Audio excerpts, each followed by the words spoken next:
जय श्री हरि। भगवान श्री हरि के सभी भक्तों को नमस्कार है।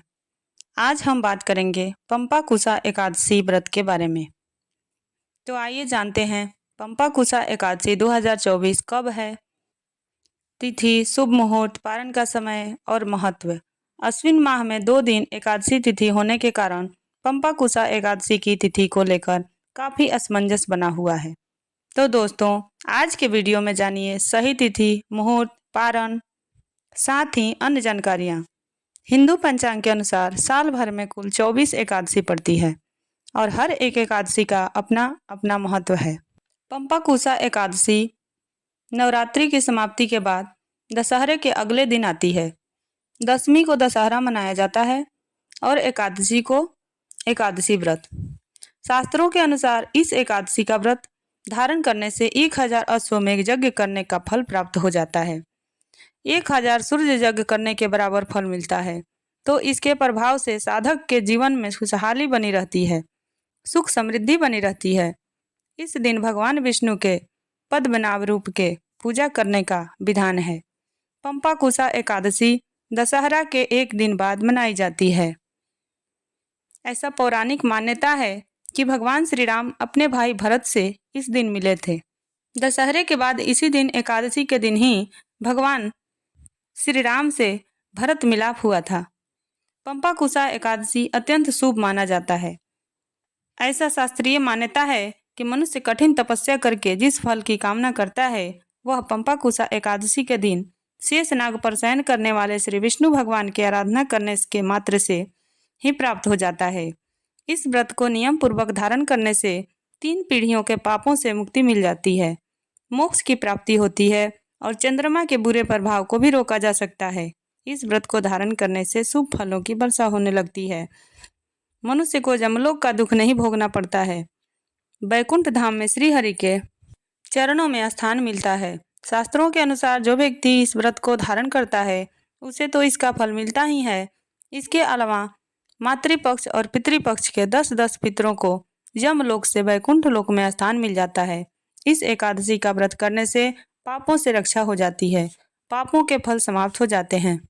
मनुष्य के कायिक, वाचिक और मानसिक जो भी पाप कर्म होते हैं, चाहे इस जन्म के हों या पूर्व जन्म के, यदि आप एकादशी का व्रत करते हैं तब तो अत्यंत ही श्रेष्ठ है। लेकिन मान लीजिए किसी कारणवश व्रत नहीं भी कर पाते हैं तो भी आपको आज के दिन विधि विधान से भगवान श्री हरि विष्णु की पूजा करनी चाहिए, मंत्रों का जप करना चाहिए, तामसिक चीज़ों का त्याग करके सात्विक आहार लेना चाहिए।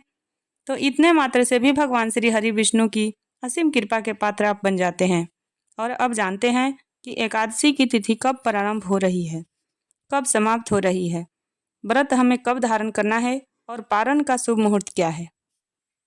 देखिए, एकादशी की तिथि प्रारंभ हो रही है 13 अक्टूबर को सुबह 9:08 पर और समाप्त हो रही है 14 अक्टूबर को सुबह 6:41 पर। एकादशी का व्रत सूर्योदय कालीन तिथि के अनुसार ही रखा जाता है। ऐसे में 14 अक्टूबर 2024 को सूर्योदय कालीन एकादशी की तिथि हमें प्राप्त होगी।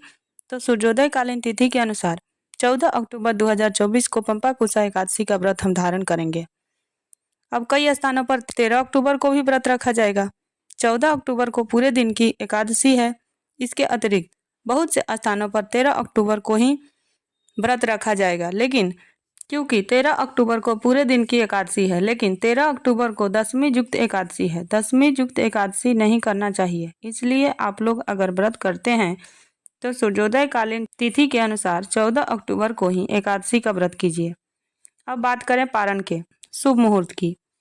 अब बात करें पारण के शुभ मुहूर्त के बारे में। तो देखिए, जैसे कि मैंने आपको पहले ही बताया, बहुत से स्थानों पे 13 अक्टूबर को ही किया जाएगा यह व्रत। जैसे कि कई लोग अलग अलग संप्रदायों से जुड़े हुए हैं। अपने संप्रदाय के साथ, अपने गुरु परंपरा के साथ आप अपना व्रत धारण कर सकते हैं। जिस दिन को भी आपके यहाँ किया जा रहा है, आप ऐसे में 13 अक्टूबर को व्रत कर रहे हैं तो आपके व्रत का पारण होगा 14 अक्टूबर को। 14 अक्टूबर को पारण करने का जो शुभ मुहूर्त आपको प्राप्त हो रहा है वो है दोपहर 1:35 से दोपहर 3:35 तक। ऐसा इसलिए क्योंकि हरिवासर के बाद ही व्रत खोला जाता है और हरिवासर की समाप्ति हो रही है सुबह 11:56 पर 14 अक्टूबर को। तो इसके बाद ही आप अपना व्रत खोल सकते हैं। ऐसे में 1:17 से 3:35 तक आपके व्रत खोलने का शुभ मुहूर्त है। वैसे में आपका 2 दिनों का व्रत तो वैसे भी हो गया, तो आप 14 को ही व्रत करें, ज़्यादा श्रेष्ठ होगा। और जो भक्त 14 अक्टूबर को व्रत धारण कर रहे हैं, एकादशी का व्रत खोलने का शुभ मुहूर्त होगा 15 अक्टूबर 2024 को। तो पारण का शुभ मुहूर्त आपको प्राप्त हो रहा है सुबह 6:23 से 8:41 तक।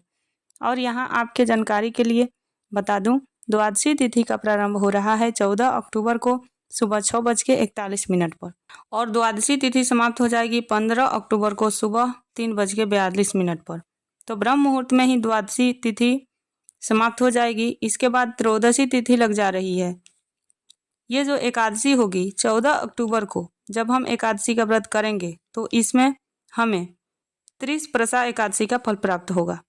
ठीक है, मतलब तीनों विधियां एक साथ मिल रही है, एकादशी, द्वादशी और त्रयोदशी। और ऐसे में इस एकादशी का जो फल होता है बहुत अधिक प्राप्त होता है। लेकिन हाँ, व्रत खोलने का जो शुभ मुहूर्त है उसे नोट करके रखिए। शुभ मुहूर्त में अगर आप अपना व्रत खोलते हैं तभी अपने किए गए व्रत का संपूर्ण फल प्राप्त होता है। जो भक्त एकादशी का व्रत करते हैं, 10वीं तिथि के दिन से उन्हें सात्विक भोजन लेना चाहिए, आचार विचार व्यवहार शुद्ध रखना चाहिए। ऐसे में अगर आप 13 अक्टूबर को व्रत कर रहे हैं तो आपके लिए 10वीं तिथि के नियम का पालन होगा 12 अक्टूबर को। और जो भक्त 14 अक्टूबर को व्रत कर रहे हैं वह 13 अक्टूबर को 10वीं तिथि के नियम का पालन करेंगे। और हाँ, इसमें कई भक्त होंगे जो कि कहेंगे कि हम दोनों दिनों का व्रत करना चाहते हैं। तो यह आपकी इच्छा है, आप चाहें तो बिल्कुल कर सकते हैं, कोई दोष नहीं है। एकादशी के दिन भगवान श्री हरि विष्णु का ध्यान करके उनकी पूजा आराधना करने से सभी प्रकार की मनोकामनाएं पूर्ण हो जाती हैं, समस्त प्रकार के पाप समाप्त हो जाते हैं। इस दिन भगवान विष्णु का अभिषेक पंचामृत से करें, पीले वस्त्र धारण करवाएं, पीले पुष्प अर्पित करें, पीले फलों का भोग लगाएं और भगवान को तुलसी पत्ता अवश्य अर्पित करें। इसके बाद धूप दीप अर्पित करके विधि विधान से उनकी पूजा करने के बाद अपने मन की कामना कहते हैं तो निश्चित ही आपकी कामना पूर्ण होती है। एकादशी की रात्रि में जागरण करें, फिर द्वादशी तिथि में प्रातः काल उठकर स्नान इत्यादि करके भगवान श्री हरि विष्णु की विधि विधान से पूजा करने के बाद ब्राह्मणों को भोजन करवाएं, फिर स्वयं भी शुभ मुहूर्त में अपना व्रत खोलें।